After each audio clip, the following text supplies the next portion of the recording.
দর্শক আসসালামু আলাইকুম, স্বাগত জানাচ্ছি আরটিভি সন্ধ্যার সংবাদে। শুনছিলেন মার্কেন্টাইল ব্যাংক সংবাদ শিরোনাম। পুরোটা সংবাদ জুড়ে আমরা দুজন থাকছি, আমি তানজিয়া জ্যোতি এবং একই সাথে রয়েছে আমি আফসানা সুরাইয়া। ঢাকা মধ্যপ্রাচ্যের আকাশপথের প্রতিটি রুটে লাগামহীন ভাড়া বৃদ্ধিতে বিপাকে পড়েছেন সাধারণ যাত্রীরা। টিকিটের কৃত্রিম সংকট তৈরি করে কোটি কোটি টাকা হাতিয়ে নেওয়ার অভিযোগ উঠেছে এয়ারলাইন্সগুলোর বিরুদ্ধে। অতিরিক্ত দামে টিকিট কাটতে হিমশিম খাচ্ছে প্রবাসী শ্রমিক ও ওমরাহ যাত্রীরা। দ্রুত সমস্যার সমাধানের আশ্বাস দিয়েছেন বিমান প্রতিমন্ত্রী মাহবুব আলী।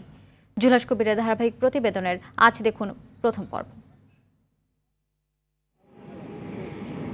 করোনা মহামারীর কারণে প্রায় ১.৫ বছরের স্থবিরতা কাটিয়ে আকাশপথে উড়োজাহাজ চলাচল স্বাভাবিক হতেই বেড়েছে টিকিটের দাম। বাংলাদেশ থেকে মধ্যপ্রাচ্যগামী প্রতিটি রুটেই ভাড়া বেড়েছে প্রায় ৪ গুণ। মধ্যপ্রাচ্যের বিভিন্ন গন্তব্যে কাজে যোগ দিতে প্রবাসীরা নিয়মিত দেশ ছাড়ছেন। ওমরাহ হজের অনুমতি দেয়ায় সৌদি আরবে টিকিটের চাহিদা বেড়েছে। এই সুযোগে জেট ফুয়েলের মূল্য বৃদ্ধি আর করোনাকালীন স্বাস্থ্যসেবার ব্যয় দেখিয়ে টিকিটের দাম ইচ্ছে মতো বাড়িয়েছে এয়ারলাইন্সগুলো। যাত্রীদের অভিযোগ, চাহিদা বেশি হওয়ায় কৃত্রিম সংকট তৈরি করে অস্বাভাবিক ভাড়া বাড়ানো হয়েছে। কাতার এয়ারলাইন্স আমি টিকিট কাটছি ৯৮,০০০ টাকা ওয়ান ওয়ে। হ্যাঁ, শুধু যাওয়ার টিকিট ৯৮,০০০ টাকা। অন্য সময় কত ছিল? অন্য সময় ছিল ৩৫,০০০, ৩০,০০০ এরকম ছিল। ৩০,০০০ টাকার মধ্যে আসা যাওয়ার টিকিট হইতো, এখন শুধু যাওয়া ৭০ থেকে ৮০,০০০ টাকা। এটা আমার জন্য অনেক। ৭০-৮০,০০০ টাকা পড়তেছে।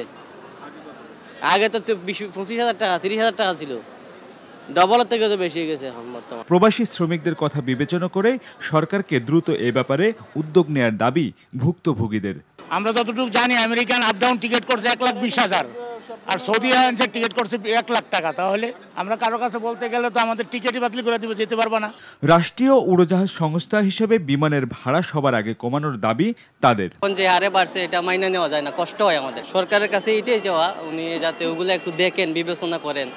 আমাদের যে শিডিউল ফ্লাইটগুলি, নির্ধারিত ফ্লাইটগুলি আছে, সেগুলির থেকে কোনো কারণে যদি কোনো ফ্লাইট আমরা পাই, তাহলে সেই ফ্লাইটগুলিও এই পথে দিয়ে যাতে প্রবাসীদেরকে পরিবহনের সুবিধা করতে পারা যায়, সেটা পদক্ষেপ নেওয়া। গত ২৯ তারিখে এবং ৩১ তারিখে আমাদের সর্বোচ্চ যে ইকুইপমেন্ট 777, বোয়িং 777 আমরা দুটা দিয়েছি এবং ভাড়া সর্বনিম্ন পর্যায়ে যে যত রাখা যায় সেভাবেই রাখা ছিল।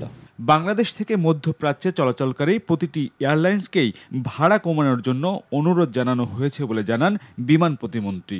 কোনো সাবসিডাইজড ওয়েতে তাদেরকে আমাদের এই যে মধ্যপ্রাচ্যের শ্রমবাজারে যারা, তাদেরকে সহায়তা করা যায় সেই ব্যাপারে আমরা মিটিং করেছি এবং প্রক্রিয়াধীন এটা কিভাবে যত ত্বরান্বিত করা যায়। আমাদের মাননীয় প্রধানমন্ত্রীর নির্দেশনা আছে, উনিও খোঁজখবর নিচ্ছেন। সুতরাং আমরা একটা কিছু করতে পারবো বলে বিশ্বাস করি। কোনো সিন্ডিকেট ভাড়া বৃদ্ধির পিছনে জড়িত থাকলে তাদের বিরুদ্ধেও ব্যবস্থা নেওয়া হবে বলে জানান বিমান প্রতিমন্ত্রী। জুলহাস কবির, আরটিভি, ঢাকা। ঝালকাঠিতে লঞ্চে ভয়াবহ অগ্নিকাণ্ডের ঘটনায় শেখ হাসিনা জাতীয় বার্ন ইনস্টিটিউটে চিকিৎসাধীন আরও একজনের মৃত্যু হয়েছে। চিকিৎসাধীন কোনো রোগী শঙ্কামুক্ত নয় বলে জানিয়েছেন বার্ন ইউনিটের সমন্বয়ক ডাক্তার সামন্তলাল সেন। সকালে সাংবাদিকদের প্রশ্নের জবাবে এ কথা জানান তিনি। এদিকে বার্ন ইউনিটে দগ্ধ রোগীদের শারীরিক অবস্থার খোঁজ নেয়ার পর নৌ প্রতিমন্ত্রী খালিদ মাহমুদ চৌধুরী জানান, আইন সংশোধন করে নৌ দুর্ঘটনার সঙ্গে জড়িতদের শাস্তি বাড়ানোর চিন্তাভাবনা চলছে। অগ্নিকাণ্ডের ঘটনায় দগ্ধ ১৬ যাত্রী বরিশালে চিকিৎসা শেষে সুস্থ হয়ে বাড়ি ফিরেছেন। হাসপাতালে এখনও ভর্তি আছেন ১৫ জন।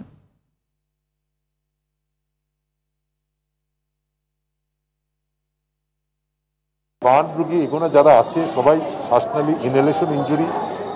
আমাদের এখান থেকে ছুটি নিয়ে বাড়ি না যাওয়া পর্যন্ত আমরা কাউকে সংক্রামুক্ত করব। অভিযান বন্ধ হয়নি, অভিযান চলমান আছে। যাত্রী বান্ধব নিরাপদ সেবা আমাদেরকে দিতে হবে। যারা দিতে পারবে না তারা এই সেক্টরে থাকতে পারবে না। যে আইনে আমাদের চলতে হচ্ছে, এখন এই আইনটাকে আমরা রিভিউ করতেছি। আইনটা যখন আমরা করে ফেলবো তখন তো এটা জনমতে দিব, আমরা পাবলিক অপিনিয়ন জানতে যাব, যাত্রীদেরও অপিনিয়ন পাবো। তো আমরা সব মিলিয়েই এই আইনটা তৈরি করতেছি। মালিকদের অবহেলা আর নানা অব্যবস্থাপনায় চলছে দক্ষিণাঞ্চলের মানুষের যাতায়াতের অন্যতম মাধ্যম লঞ্চ। বেশিরভাগ নৌযানে ইঞ্জিন রুমের পাশেই রাখা হয়েছে রান্নাঘর। ফলে অগ্নিকাণ্ডের ঝুঁকি নিয়েই চলে লঞ্চগুলো। আবার আগুন লাগলে নেভানোর জন্য নেই দক্ষ জনবল। এমন বাস্তবতায় যাত্রীদের জীবন রক্ষায় প্রশিক্ষিত কর্মী দিয়ে লঞ্চ পরিচালনার বিকল্প নেই বলে মনে করেন ফায়ার সার্ভিসের মহাপরিচালক মোহাম্মদ সাজ্জাদ হোসেন। সৈয়দ খানের রিপোর্টে থাকছে বিস্তারিত। লঞ্চ মালিকদের কাছে যাত্রীদের জীবনের যেন কোনো মূল্য নেই। মানুষের সেবা দেয়াটা মূল লক্ষ্য হলেও এক একটা লঞ্চ যেন মরণফাঁদ বানিয়ে রাখা হয়েছে। ঢাকা মুলাদি রুটে চলাচলকারী লঞ্চ রিশান ৭ বাইরের চাকচিক্য দেখে বোঝার উপায় নেই ভেতরের অবস্থা কতটা ভয়াবহ। ইঞ্জিন রুমের পাশেই রান্নার ব্যবস্থা, রাখা আছে বিশাল সাইজের গ্যাস সিলিন্ডার। এই গ্যাসের বোতল আরও ওই পাশে ছিল, অন্যতম আমরা গ্যাস চুলা বন্ধ করে দিয়েছি, আজকে বন্ধ, এই জন্য আমরা গুছগাছ করে লাইছি, আগামী টিভির থেকে আমরা চুলা নামাই দেব। বিশ্রামের জন্য নির্ধারিত কেবিন বাদ দিয়ে ইঞ্জিন রুমেই ঘুমানোর ব্যবস্থা করেছেন চালকেরা। সবচেয়ে আতঙ্কের বিষয় হলো ইঞ্জিনের চারদিকেই রাখা আছে দাহ্য পদার্থ। বেশিরভাগ লঞ্চেরই এমন বেহাল দশা। ইঞ্জিন রুমের পাশে আগুন নেভানোর ব্যবস্থা থাকলেও তা চালানোর কৌশল জানা নেই বেশিরভাগ স্টাফের। বড় লঞ্চগুলোতেও রয়েছে দক্ষ কর্মী অভাব। আমি তো উপরে কোয়ার্টার মাস্টার, ট্রেনিং নিচে ড্রাইভার, যারা ইঞ্জিন রুমে থাকে, ইঞ্জিন যারা চালায়। ভাইয়া আমরা তো লঞ্চে লস করে, আমরা তো এটি পড়ি নেই, তাছাড়া আমরা এটি বুঝি কম আর কি। ডগের লোকে ওয়ার্লিং করিয়া স্ট্যান্ড করে দিছি, এটা মালিক মহোদয় জানে। সার্ভেয়ার সাহেব যখন আসে ওটা দেখি, কিন্তু ওরা তো কয় না যে এই জিনিসগুলো আমরা বাইরে রাখতে হবে। লঞ্চের দেখভালের দায়িত্বে যারা আছেন তারাও বেশ উদাসীন। কোনো প্রকার তদারকি ছাড়া দেয়া হচ্ছে ভয়েস অব ডিক্লারেশন। এ বিষয়ে সদরঘাটের টিআই এর সাথে কথা বলতে গেলে এক প্রকার পালিয়ে যান তিনি। এমনকি ক্যামেরার সামনে কথা বলতে রাজি হননি বিআইডব্লিউটি এর যুগ্ম পরিচালক জয়নাল আবেদিনও।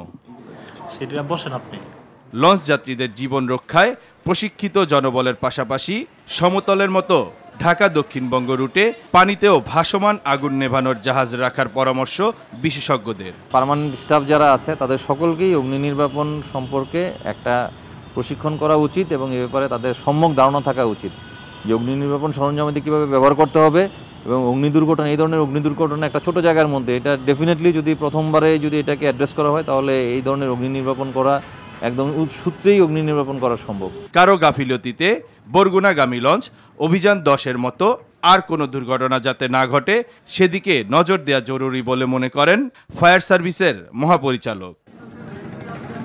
শরীয়ত খান, RTV, ঢাকা।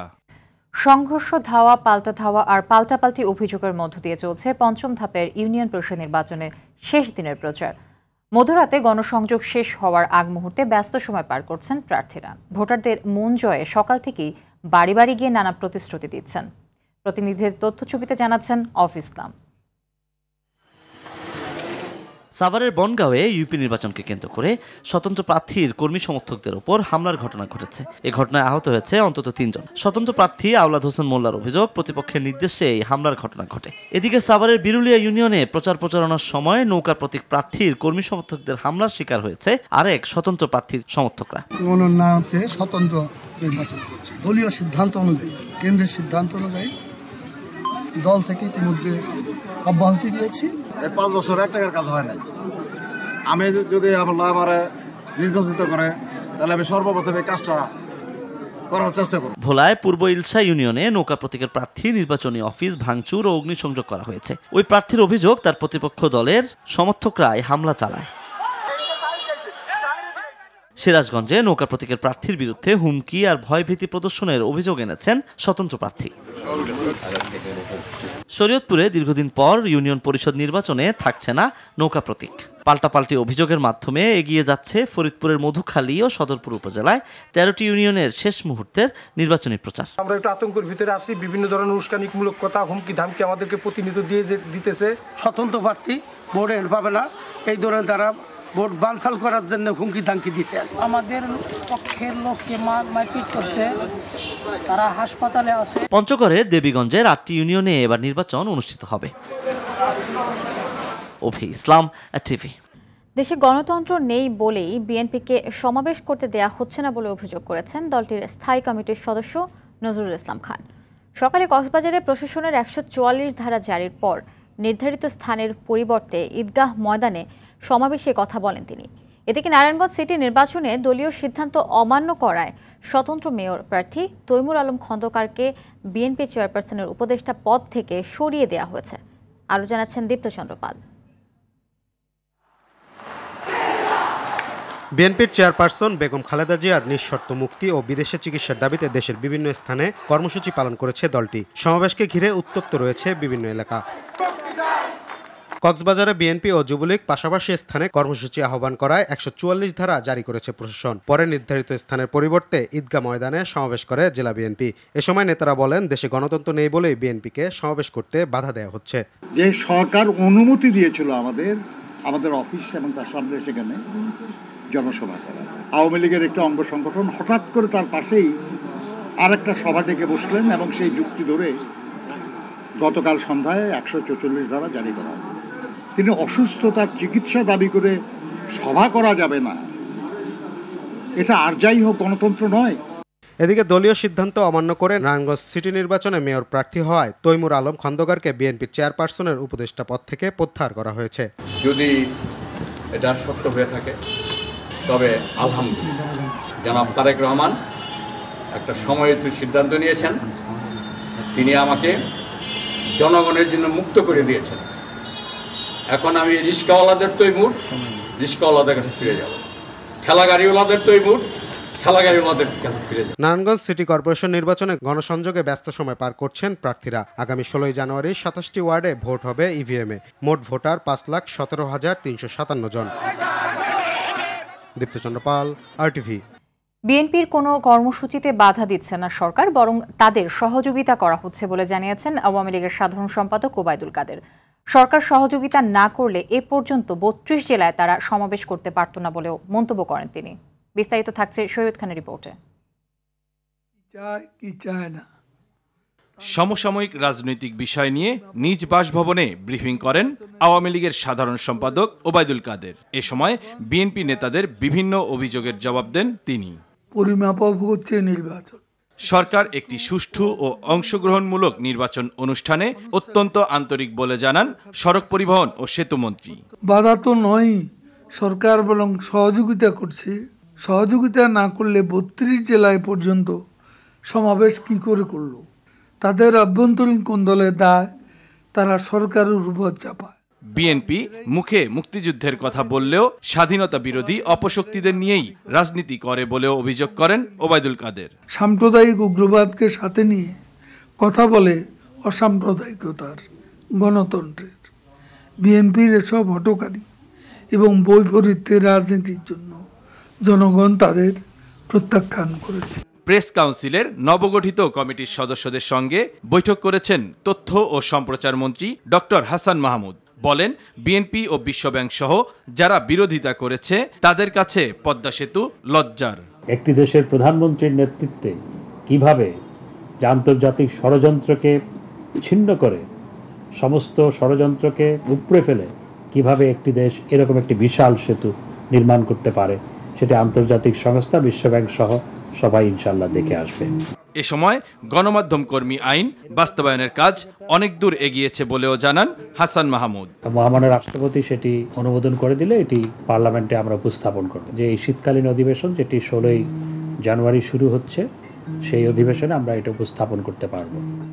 শরীয়ত খান, আরটিভি, ঢাকা। শিল্পকলা একাডেমির মহাপরিচালক লিয়াকত আলী লাকীর বিরুদ্ধে ঘুষ গ্রহণ, নিয়োগ বাণিজ্যে দুর্নীতি করে কয়েকশো কোটি টাকা আত্মসাতের অভিযোগ অনুসন্ধানে তদন্ত কমিটি গঠন করেছে দুদক। দুদক কমিশনার মোজামেল হক সাংবাদিকদের কথা জানান। এদিকে আইডিয়াল স্কুল অ্যান্ড কলেজের অধ্যক্ষ ডক্টর শাহানারা বেগমের অবৈধ সম্পদের খোঁজে 58টি ব্যাংক সহ 68টি প্রতিষ্ঠানে চিঠি দিয়েছে দুদক। আতিকা রহমানের রিপোর্ট। কয়েক মাস ধরে শিল্পকলা একাডেমির মহাপরিচালক লিয়াকত আলী লাকীর অনিয়ম ও দুর্নীতির খবর বিভিন্ন গণমাধ্যমে উঠে আসে।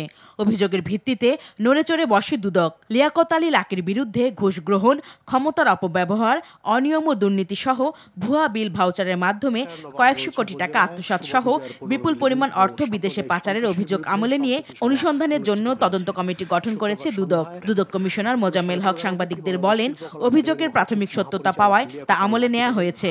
ক্ষমতার অপব্যবহার এবং ভুয়া বিল ভাউচার তৈরি করে দুর্নীতি করা এই ধরনের অভিযোগ পাওয়া গিয়েছে এবং ইতিমধ্যে 2 সদস্য বিশিষ্ট একটি টিম গঠন করা হয়েছে। আমরা আশা করছি যে এই টিম দ্রুততার সাথে এই অনুসন্ধান কাজ শেষ করে আমাদের কাছে প্রতিবেদন দাখিল করবে। অভিযোগের বিষয়ে লিয়াকত আলী লাকির সঙ্গে যোগাযোগ করা হলে তিনি ফোন ধরেননি। এই গুজবে আমরা কান না দিই। এদিকে আইডিয়াল স্কুল অ্যান্ড কলেজের অধ্যক্ষ ডক্টর শাহানারা বেগমের অবৈধ সম্পদের খোঁজে 58টি ব্যাংক সহ 68 প্রতিষ্ঠানে চিঠি দিয়েছে দুর্নীতি দমন কমিশন। তার বিরুদ্ধে ভর্তি বাণিজ্য ও ফর্ম পূরণে অতিরিক্ত অর্থ গ্রহণ সহ বিভিন্ন অনিয়ম ও দুর্নীতির অভিযোগ রয়েছে। অভিযোগ খতিয়ে দেখতে গত 15 নভেম্বর দুদকে জিজ্ঞাসাবাদ করা হয় শাহানারা বেগমকে। অন্যদিকে অবৈধ সম্পদ অর্জনের অভিযোগে পাসপোর্ট অধিদপ্তরের পরিচালক তৌফিকুল ইসলামের বিরুদ্ধে মামলা করেছে দুদক। আতিকা রহমান, RTV, ঢাকা। বিশ্বব্যাপী দক্ষিণ আফ্রিকান ভ্যারিয়েন্ট ওমিক্রন নিয়ে উদ্বেগ উৎকণ্ঠার মধ্যেই দেশে প্রায় দ্বিগুণ হারে সংক্রমণ ও মৃত্যু বাড়ার খবর জানালো স্বাস্থ্য অধিদপ্তর। করোনা আক্রান্ত হয়ে 24 ঘন্টায় মারা গেছেন 4 জন। করোনার সংক্রমণ বাড়ার সাথে সাথে নতুন ধরনের ওমিক্রন পরিস্থিতি পর্যালোচনায় করণীয় নির্ধারণ করতে সন্ধ্যায় সচিবালয়ে বৈঠকে বসেছে সরকারের নীতি নির্ধারকরা। করোনা ভাইরাস প্রতিরোধে ঢাকাসহ দেশের বিভিন্ন জেলায় ইপিআই কেন্দ্রে ভ্যাকসিন দেওয়া হচ্ছে। আপেল শাহরিয়ারের রিপোর্ট দেখুন বাকিটা।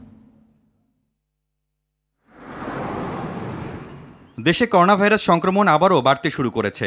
স্বাস্থ্য অধিদপ্তর বলছে দেশে করোনা সংক্রমণ গেল 1 সপ্তাহে বেড়েছে 48.1%।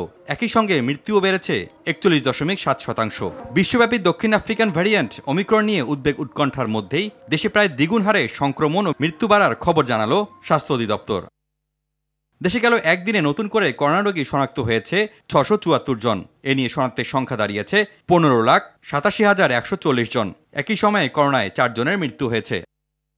এদিকে করোনা ভাইরাসের নতুন ধরন ওমিক্রন পরিস্থিতি পর্যালোচনা করে পরবর্তী করণীয় ঠিক করতে মন্ত্রিপরিষদ বিভাগে বৈঠকে বসেছেন সরকারের উচ্চ পর্যায়ের নীতি নির্ধারকরা। এতে সারা দেশ থেকে ভার্চুয়ালি যুক্ত হয়েছেন জেলা প্রশাসক ও পুলিশ সুপার সহ সংশ্লিষ্ট কর্মকর্তারা। অন্যদিকে করোনা সংক্রমণ রোধে গেল শনিবার থেকে মেগা ক্যাম্পেইনের আওতায় সারা দেশে ওয়ার্ড পর্যায়ে ইপিআই কেন্দ্রে ভ্যাকসিন দেওয়া শুরু হয়েছে। এখন বুস্টার ডোজ দিয়েছি, কোনো অসুবিধা হয় নাই, সরকারকে ধন্যবাদ।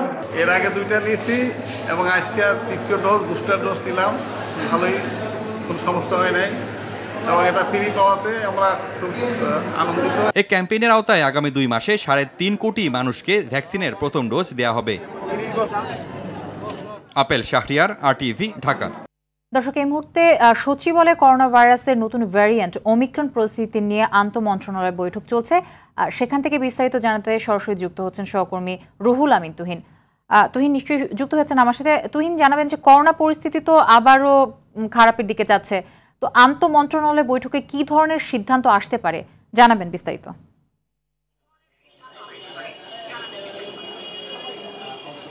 জ্যোতি, যেটি বলছিলেন, সচিবালয়ে আন্তঃমন্ত্রণালয় বৈঠক আছে, যেখানে সভাপতিত্ব করছেন মন্ত্রিপরিষদ সচিব খন্দকার আনোয়ার ইসলাম এবং প্রধান অতিথি হিসেবে উপস্থিত আছেন স্বরাষ্ট্রমন্ত্রী আসাদুজ্জামান খান কামাল। পাশাপাশি রয়েছেন স্বাস্থ্যমন্ত্রী উপস্থিত আছেন এবং সংশ্লিষ্ট মন্ত্রণালয়গুলোর সচিবরা রয়েছেন, আইন শৃঙ্খলা বাহিনীর কর্তব্য প্রধানরা রয়েছেন, কর্তা ব্যক্তিরা রয়েছেন। পাশাপাশি দেশের বিভিন্ন জেলা প্রশাসকগণ কিন্তু এখানে সংযুক্ত আছেন ভার্চুয়ালি। আইন শৃঙ্খলা বাহিনীর বিভিন্ন জেলার কর্মকর্তারা রয়েছেন, সিভিল সার্জনরা রয়েছেন, তারাও কিন্তু ভার্চুয়ালি এই মিটিংয়ের সাথে সংযুক্ত আছেন। যেটি বিষয় হচ্ছে, বিশ্বব্যাপী কিন্তু করোনা আবারও ব্যাপকভাবে বিস্তার লাভ করা শুরু করেছে। করোনার সর্বশেষ যে ধরন ওমিক্রন, যেটি খুবই দ্রুত বিস্তার ঘটায়, সেই ধরনের কারণে কিন্তু সারা বিশ্বেই আবার করোনা ব্যাপকভাবে ছড়াচ্ছে। আমাদের প্রতিবেশী দেশ ভারতের পরিস্থিতিও কিন্তু খুব নাজুক বর্তমানে, আমরা যেটা জানি। লকডাউনেরও আংশিক লকডাউন আছে, লকডাউনেরও একটা প্রস্তাব রয়েছে সেখানে। এই মুহূর্তে আমাদের কি করণীয় আছে, আমাদের দেশের কি করণীয়, সেই বিষয়গুলো নির্ধারণ করার জন্যই কিন্তু আজকের এই বৈঠক। তো আমরা যতটুকু জেনেছি, এই বৈঠক থেকে স্বাস্থ্যবিধি মানার ব্যাপারে যে কঠোরতা, সেই বিষয়টি উপরে গুরুত্ব দেওয়া হতে পারে। আমরা জানি যে কিছুক্ষণ আগে শিক্ষামন্ত্রী বলেছেন যে স্কুল কলেজ বন্ধ করার মতো পরিস্থিতি এখনও তৈরি হয়নি, পাশাপাশি লকডাউনের মতো পরিস্থিতি এখনও তৈরি হয়নি আমাদের দেশে বা বিধিনিষেধ আরোপের মতো পরিস্থিতিও তৈরি হয়নি, কিন্তু সেই ধরনের পরিস্থিতি যাতে তৈরি না হয় সেই প্রতিরোধ ব্যবস্থা করার জন্য কি কি করণীয় আছে সেই বিষয়গুলোই কিন্তু আজকে বৈঠকে আলোচিত হবে আমরা যতটুকু জেনেছি। তো এই ছিল আমার কাছে সচিবালয় থেকে সর্বশেষ সংবাদ। পরবর্তীতে বৈঠক শেষে আমরা আরও বিস্তারিত জানাতে পারবো কি সিদ্ধান্ত নেওয়া হলো এই বৈঠকে। জ্যোতি, আমরা নিশ্চয়ই পরবর্তী সংবাদে জানতে পারবো বাকিটা। ধন্যবাদ তুহিন আপনাকে। দর্শক, এতক্ষণ সচিবালয় থেকে ওমিক্রন পরিস্থিতি নিয়ে আন্তঃমন্ত্রণালয় বৈঠকের সবশেষ জানাচ্ছিলেন সহকর্মী রুহুল আমিন তুহিন।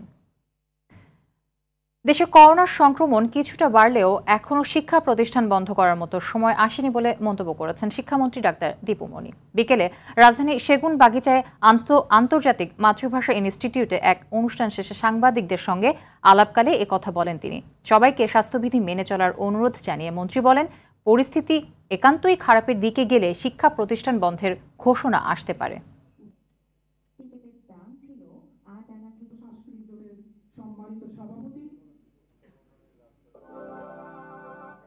আমাদের এখানে এখনো যে পরিস্থিতি আছে সেটা এখনো কোনো খুব আশঙ্কাজনক কোনো জায়গায় নেই। সংক্রমণের হার এখনো খুবই কম। আমাদের শিক্ষার্থীদের, শিক্ষকদের স্বাস্থ্য সুরক্ষার স্বার্থে এই ক্লাসের সংখ্যা কমিয়ে দেওয়া আবার প্রয়োজন, আমরা কমিয়ে দেব। বন্ধ করে দেওয়া প্রয়োজন, বন্ধ করে দেব। সবই আমরা প্রয়োজন বুঝে করব। এবং সুশিক্ষায় শিক্ষিত হয়ে স্বনির্ভর জাতি করতে শিক্ষা খাতকে বিশেষ গুরুত্ব দিয়েছেন প্রধানমন্ত্রী শেখ হাসিনা। এমন মন্তব্য করেছেন নোয়াখালী 2 আসনের সংসদ সদস্য আলহাজ মোর্শেদ আলম। নোয়াখালীর সেনবাগে ছাতারপাইয়া ইসলামিয়া কারমতিয়া দাখিল মাদ্রাসার 2021 সালে উত্তীর্ণ শিক্ষার্থীদের সংবর্ধনা অনুষ্ঠানে একথা বলেন তিনি। এ সময় মাদ্রাসার সভাপতি বেঙ্গল গ্রুপ ও আরটিভি পরিচালক বিলকিস নাহার বলেন, শিক্ষার মান উন্নয়নে বেঙ্গল পরিবার সব সময় সেনবাগ ও সোনাইমুড়ির মানুষের পাশে থাকে এবং ভবিষ্যতেও থাকবে। অনুষ্ঠানে মাদ্রাসার শিক্ষক, শিক্ষার্থী সহ সংশ্লিষ্টরা উপস্থিত ছিলেন।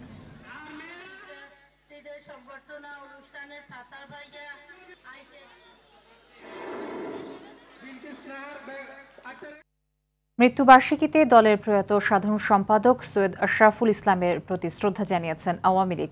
সকালে বনানী কবরস্থানে শ্রদ্ধা জানান নেতারা। পরে বিভিন্ন সংগঠনের পক্ষ থেকে শ্রদ্ধা জানানো হয়। এ সময় দলের যুগ্ম সাধারণ সম্পাদক মাহবুবুল আলম হানিফ বলেন, দেশের রাজনীতিতে সজ্জন পরিশীলিত মানুষ ছিলেন সৈয়দ আশরাফ।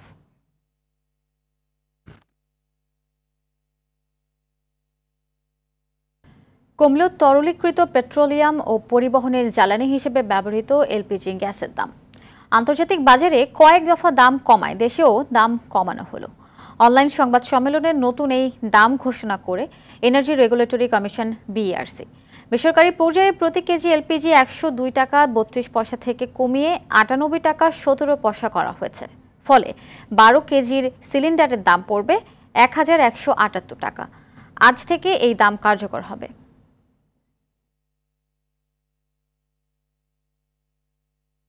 জালিয়াতির মাধ্যমে ইন্স্যুরেন্স কোম্পানির 11.5 কোটি টাকা আত্মসাতের মামলায় ওয়ান ব্যাংকের গুলশান শাখার প্রিন্সিপাল অফিসার ইমরান হোসেনকে কারাগারে পাঠানোর নির্দেশ দিয়েছে আদালত। একই সঙ্গে তার মা পেশাওরা বেগম ও মামলার অন্য 2 আসামিকে 3 সপ্তাহের মধ্যে আত্মসমর্পণের নির্দেশ দিয়েছেন। বিচারপতি মোহাম্মদ নজরুল ইসলাম তালুকদার ও বিচারপতি মোহাম্মদ AKM জহিরুল হকের ডিভিশন বেঞ্চ এই আদেশ দেন। এদিকে চীনের তাইশান মেডিকেল কলেজের সনদ জাল করে নিজেকে চিকিৎসক হিসেবে দাবি করা মাহমুদুল হাসানকে কারাগারে পাঠানোর নির্দেশ দিয়েছে হাইকোর্ট। কক্সবাজারের স্বামীর সন্তানকে জিম্মি করে এক নারীকে সংঘবদ্ধ ধর্ষণের ঘটনার বিচার বিভাগীয় তদন্ত চেয়ে রিট করা হয়েছে। জেলা ও দায়রা জজ অথবা মুখ্য বিচারিক ম্যাজিস্ট্রেটের নেতৃত্বে এই ঘটনার বিচারিক অনুসন্ধান করে 30 দিনের মধ্যে প্রতিবেদন দিতে নির্দেশনা চাওয়ার পাশাপাশি রুল চাওয়া হয়েছে রিট আবেদনে। এছাড়া ধর্ষণ কাণ্ডে জড়িত দুর্বৃত্তদের বিরুদ্ধে আইন অনুযায়ী যথাযথ ব্যবস্থা গ্রহণ করতে কেন নির্দেশ দেওয়া হবে না তাও জানতে চাওয়া হয়েছে রিটে। এ ঘটনায় ট্যুরিস্ট পুলিশ ও র্যাব কর্মকর্তার ভিন্ন ভিন্ন বক্তব্যের বিষয়টি রিটে উল্লেখ করা হয়েছে। দক্ষ জনশক্তির মাধ্যমে বিশ্ব বাণিজ্যে নিজেদের জায়গা করে নিতে হবে জানিয়ে এবিসিসিআইয়ের সভাপতি মোহাম্মদ জসিম উদ্দিন বলেছেন, বৈশ্বিক চ্যালেঞ্জ মোকাবেলায় সমন্বিত উদ্যোগের কোনো বিকল্প নেই। চতুর্থ শিল্প বিপ্লব বিষয়ক বাংলাদেশ একাডেমিয়া ও শিল্পের ভূমিকা শীর্ষক সেমিনারে এসব কথা বলেন তিনি। সকালে বুয়েটের ইসিই ভবনে অনুষ্ঠিত সেমিনারে এফবিসিসিআইয়ের সভাপতি বলেন, 2030 সালে উন্নত দেশের কাতারে যাওয়ার লক্ষ্য অর্জনে গার্মেন্টস এর সঙ্গে ইলেকট্রনিক্স, লেদার ও প্লাস্টিক শিল্পকেও সমান তালে এগিয়ে নিতে হবে।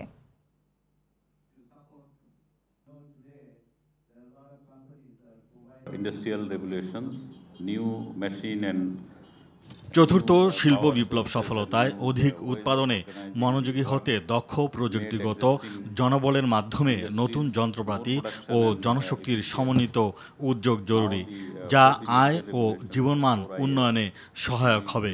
income levels and with improve the quality of corona virus মোকাবেলায় ভারতের টিকার আওতায় আসছে 15 থেকে 18 বছর বয়সীরা।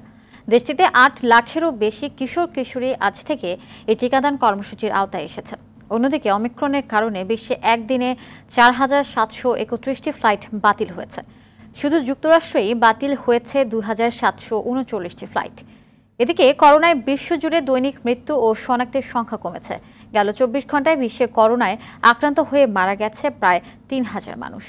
একই সময়ে নতুন করে আক্রান্তের সংখ্যা নেমেছে 8.25 লাখে। সাম্প্রতিক ঘটনাসমূহ নিয়ে এক নজরে বিশ্ব সংবাদ জানাচ্ছেন আমাদের সহকর্মী মাহাদি হাসান।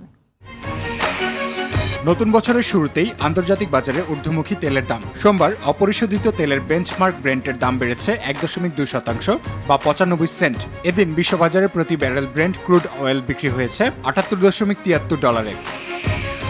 নেদারল্যান্ডসের নতুন সরকারের মন্ত্রিসভায় রেকর্ড সংখ্যক নারী সদস্য যুক্ত হতে যাচ্ছে। 4 দলীয় এই জোট সরকারের মন্ত্রিসভায় 29 জন মন্ত্রী ও কনিষ্ঠ মন্ত্রীর মধ্যে 14 জনই নারী। মাহাদি হাসান, RTV। দর্শক, সন্ধ্যা সংবাদ এ পর্যন্তই। সবশেষ সংবাদ জানতে যে কোনো মোবাইল ফোন থেকে 2414 নম্বরে ডায়াল করুন। দর্শক, রাতের সংবাদ 11:30টায় দেখার আমন্ত্রণ রইল। ধন্যবাদ সাথে থাকার জন্য। ধন্যবাদ।